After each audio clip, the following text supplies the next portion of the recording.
A heavy trailer rolled into the quiet, dimly lit garage, its tires crunching slowly against the concrete floor. Workers glanced up from their stations, eyebrows raising in curiosity. The air shifted. This wasn't a normal delivery.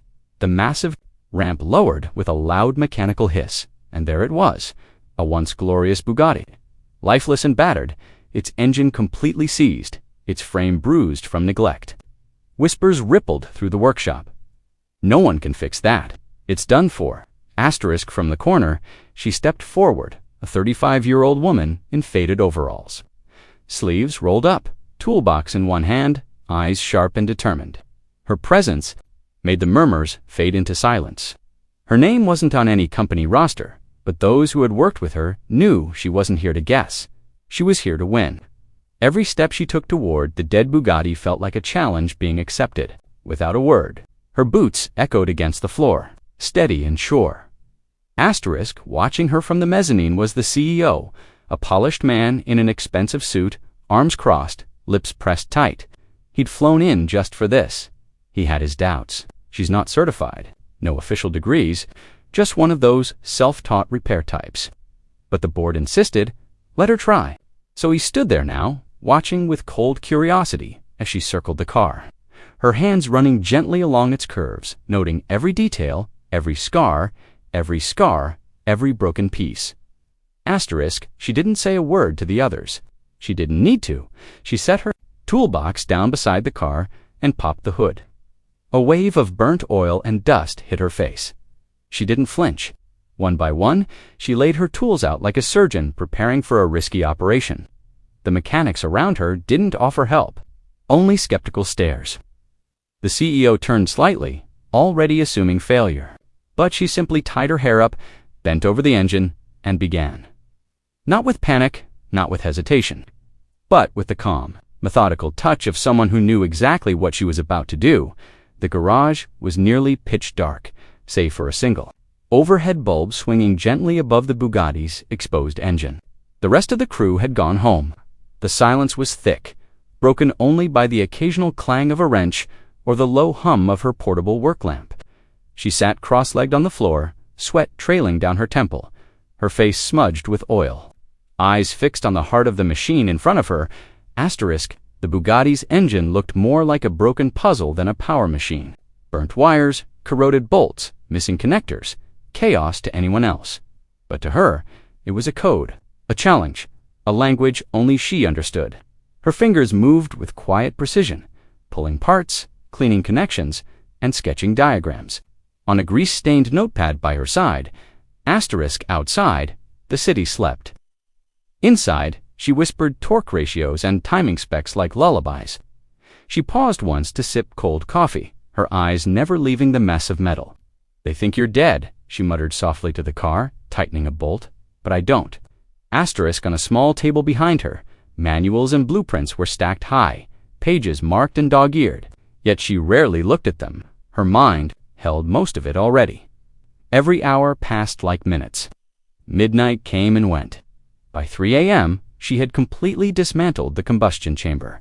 Each part laid out in perfect order, ready for rebirth. This wasn't work. This was her art. Morning light poured through the workshop windows as the crew returned, their footsteps echoing off the steel walls. The hum of conversation grew louder until they noticed her. She hadn't moved much since last night. Still, in the same overalls, still crouched beside the Bugatti, her hands now deep in the engine bay. But something had changed. The car looked alive. Its parts were cleaner, reassembled, wires neatly tucked, surfaces polished. Asterisk 3 mechanics paused at the entrance, watching. One of them chuckled. "She thinks that thing's gonna run." Another added with a smirk, "I give it 5 seconds before it smokes again, if it even turns over." Laughter followed, echoing through the room. She heard every word, but didn't flinch. Her eyes remained locked on the engine as she connected the final sensor. Asterisk, she stood up slowly, wiped her hands on a rag, and reached for the key. For a moment, the room held its breath, not in anticipation, but amusement. She slid into the driver's seat, pressed a few commands into the diagnostic screen, and inserted the key. The dashboard flickered. One light, then two. Then the whole cluster lit up. The laughter stopped. She turned the key. The Bugatti coughed once, then again, and suddenly, a low, steady rumble filled the garage. Not loud, not broken, just alive. Her eyes remained calm as she stepped out, leaving the engine running. The doubters stood frozen. One dropped the rag in his hand. Behind the glass, even the CEO stood taller, watching now with a completely different expression. Something between surprise and respect. Asterisk, the Bugatti, rolled forward slowly onto the dyno platform, its body gleaming under the industrial lights.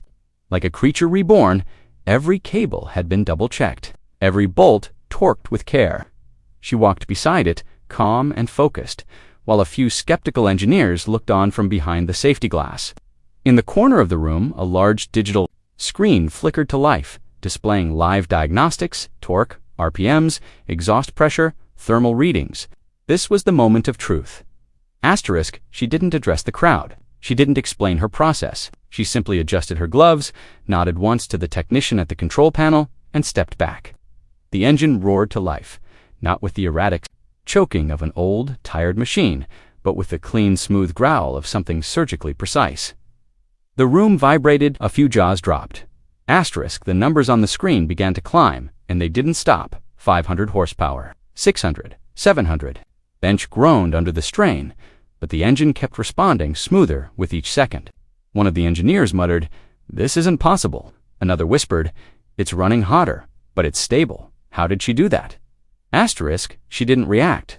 Her arms were folded across her chest, eyes locked on the numbers. The Bugatti was outperforming factory expectations. Asterisk, and then came the sound from above, a soft exhale from the glass balcony. The CEO, who had doubted her every step, leaned in closer, eyes wide. For the first time, he wasn't watching a mechanic. He was watching an engineer who had just done the impossible. Asterisk, asterisk, the engine finally powered down, the echoes of its deep purr lingering in the air like the aftermath of a thunderstorm. The room stood still. No one spoke, no one moved. The silence was heavier than any applause.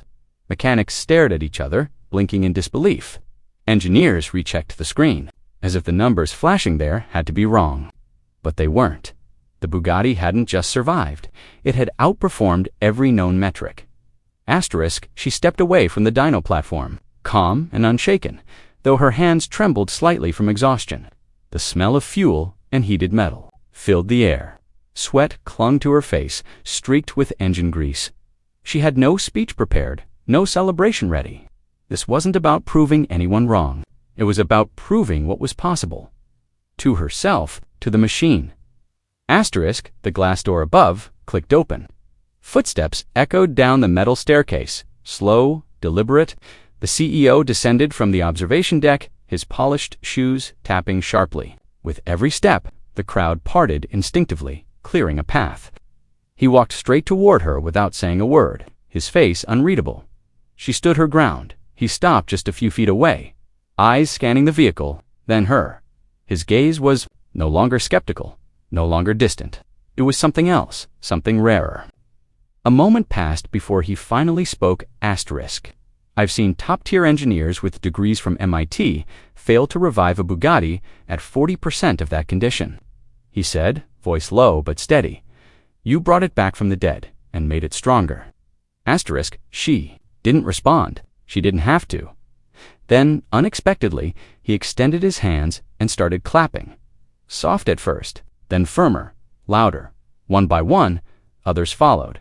The team that once scoffed now stood applauding, many with quiet awe on their faces. Some even nodded in respect. The mechanic who once laughed the loudest now had his arms crossed and eyes lowered. Asterisk, the CEO looked around, then leaned slightly toward her and said, "We didn't just get a Bugatti back. We found something better, an engineer we never saw coming." Asterisk, for the first time, she smiled, not wide, not boastful, just enough. Enough to know the moment was real. Asterisk, and behind her, the Bugatti sat still. No longer a ruined machine, but a masterpiece reborn. Asterisk, asterisk, she stood quietly as the applause echoed around her, letting the moment wash over her like the hum of the engine had hours earlier.